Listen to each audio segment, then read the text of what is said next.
सीता का नहीं बल्कि छाया सीता का हरण किया गया था। आज की कहानी में हम आपको बताते हैं कि कौन थी छाया सीता जिसका रावण ने हरण किया था।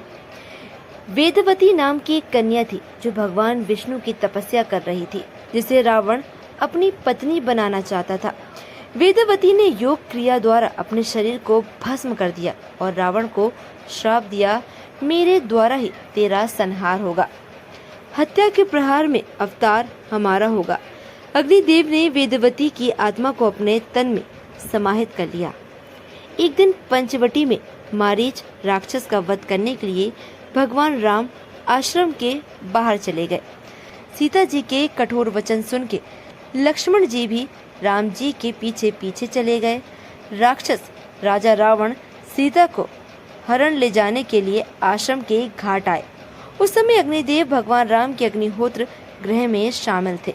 अग्निदेव ने रावण की चेष्टा जान ली और वास्तविक सीता के साथ लेकर पाताल लोक में अपनी पत्नी स्वाहा के साथ चले गए और सीता जी को स्वाहा की रेखा में देखकर पुनः वापस आ गए।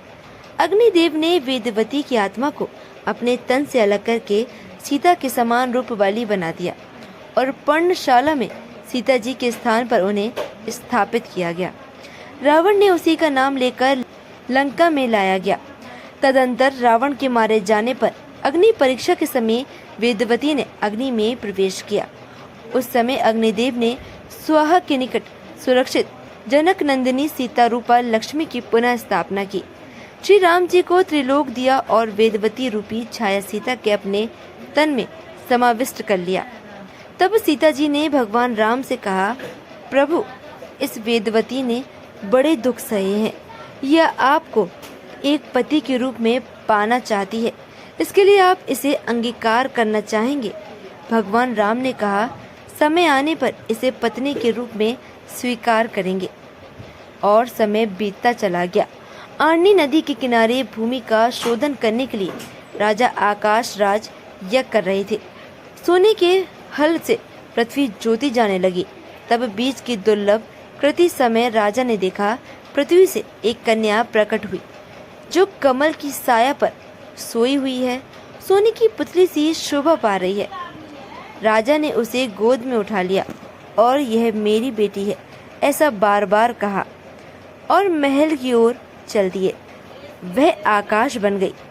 राजन, ये लड़की असल में आपकी ही बेटी है, इस कन्या का पालन पोषण करें। यह कन्या वेदवती है। राजा के कुलगुरु ने इस कन्या का नाम पद्मावती रखा। धीरे धीरे समय बीता, कन्या युवा हुई। कन्या का विवाह वेंकट चल निवास श्री हरि से हुआ।